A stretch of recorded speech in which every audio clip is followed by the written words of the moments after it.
I'm Tracey Bell and I'm an Environmental Officer for the Shire of Mundaring. Now, planting native seedlings is a fantastic way to help restore and enhance our beautiful local environment here in Mundaring. We're going to be talking to Sue McDougall, who is a landscape architect, a long-time Perth Hills resident and gardening presenter. Sue's going to tell us all about the important steps so that we can plant for success. A passion of mine is looking at our own gardens and backyards as part of the broader environment, because some of Australia's most biodiverse areas are actually close to the cities. But unfortunately, as population increases, these remnant bushland areas and native habitats are under increasing pressure. But you know, we can have both. Local government, environmental land care and friends groups play an important part in local areas, and they put so much work into regenerating areas so you can enjoy the biodiversity. This garden is a fantastic example. It gives you so many ideas of what you can do in your own backyard. And it doesn't matter if you've only got a few square metres or hectares to regenerate, there are a few simple principles you can follow. Getting it right in the beginning is going to save you lots of heartache and work in the long term. And when it comes to dry area planting, the things we need to do is plant small and also when the soil's nice and damp. And this Corazima is a brilliant example. It was planted about 18 months ago from this size. Ideal, they've just absolutely taken off and look fantastic now. What do we need to look for?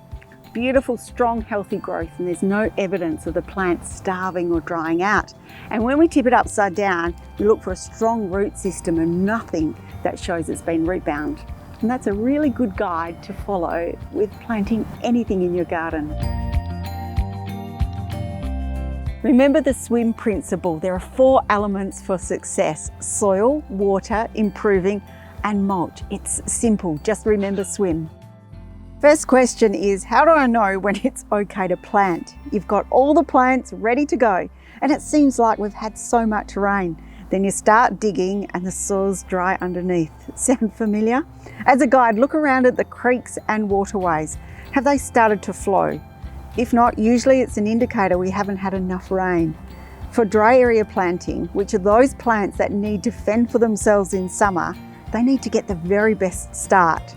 You've got 2 choices, either supplementary watering until it rains enough or waiting for the soil to become damp before you plant. This leads me to our soils and water. WA has some of the worst non-wetting soils in the world. This means no amount of water will re-wet the soil, and the reason why some rehabilitation plants fail. To improve the soil and ensure the water soaks in, you can't get around it. You need a quality wetting agent, guaranteed to make the difference between life and death. As a general guide, a small plant equals a small hole. But the bigger the hole, the better the plant will do, particularly if you loosen all the soil, remove the bottom third and backfill with some compost, controlled release fertiliser for natives, and mix thoroughly. The M in the SWIM principle is mulch. It's absolutely essential to reduce weed competition, reduce evaporation, and keep soil temperatures cool in summer. Always use a coarse, chunky mulch. The particles are big enough to allow water to pass through to the soil where it's needed. Good winter rains and small plants will be established enough to fend for themselves in summer.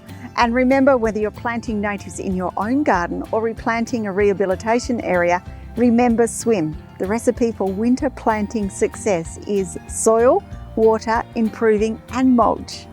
So there you go, everything you need to know about planting your native seedlings for success. And if you'd like to know anything more about revegetation or the environment, contact the Shire of Mundaring. Well, thanks, Sue. Pleasure. Looks like we've got some seedlings to plant now. A few holes to dig, let's go.